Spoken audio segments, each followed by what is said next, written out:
ang mga hakbang ng pamahalaan upang bigyang suporta ang mga kababayan nating OFW maging ang kanilang mga pamilya dito sa bansa. At sa nakalipas na paghagupit ng magkakasunod na bagyo, tiniyak ng gobyerno na makakatanggap ng tulong at assistance ang pamilya ng mga OFW na naapektuhan nito. Samantala, panibagong kasunduan naman para sa kapakanan ng mga OFW laban sa illegal recruitment at human trafficking ang nalagdaan na. Alamin ang kabuuan ng balita mula kay Shai Morales. Isa si Nanay Felipa sa 3,000 mga pamilya ng Overseas Filipino Worker o OFW na nasalanta ng sunod-sunod na bagyo at pagbaha sa probinsya ng Pampanga. Aniya, bahain daw talaga sa kanilang lugar, lalo't nakatira ang kanyang pamilya sa coastal area ng Barangay Batang 2 sa Smuan. Dagdag pa niya, para raw makapunta sa distribusyon ng Action Fund sa Brenzy Giao Convention Center ng San Fernando, kinailangan pa niya ang mamangka. Coastal area po kami. Sa Batang 2 po, sa Smuan, Pampanga. Sumakay po ng bangka, madaling araw po, alas 4 ng madaling araw para po maaga kami makakatay. Talagang halos mga bahay doon talagang binabaha na rin. Pinangunahan ni Pangulong Ferdinand Bongbong Marcos Jr. ang pamamahagi ng pinansyal na tulong na nagkakahalagang 5,000 piso kada pamilya sa ilalim ng Action Funds ng Department of Migrant Workers o DMW at karagdagang 5,000 piso mula sa kanyang tanggapan bilang pasasalamat aniya sa sakripisyo ng mga OFW sa pagpapaunlad sa bansa.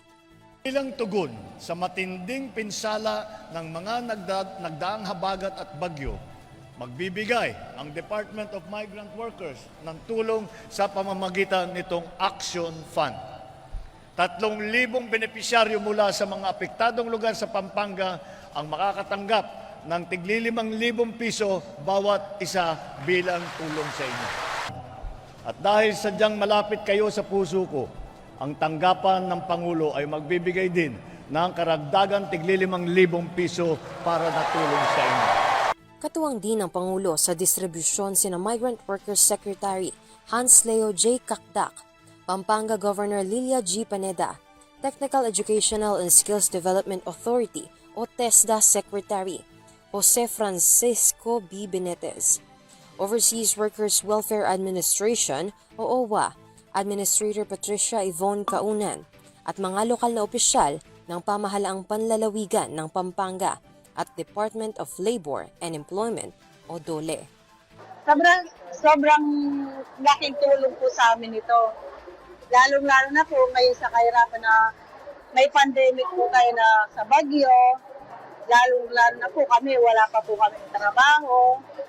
Kaya po, nagpapasalamat kami dito sa programang ito. Opo, sapat na sapat po kasi nakakatulong nga po siya sa amin.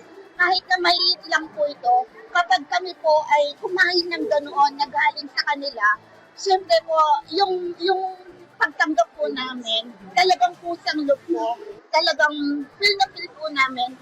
Samantala, para naman matugunan ang talamak na kaso ng human trafficking at illegal recruitment sa mga OFW, nagkaroon ng signing ng Convergence Memorandum of Understanding sa pagitan ng DMW at pamahalaang panlalawigan ng Pampanga. Kabilang rin sa mga pumirma sa kasunduan ang tanggapan ng OWA, DOLE at TESDA. Ayon kay DMW Secretary Hans Leo Cacdac, layunin ng kasunduan na maitatag ang mekanismo ng anti-trafficking at anti-illegal recruitment sa probinsya.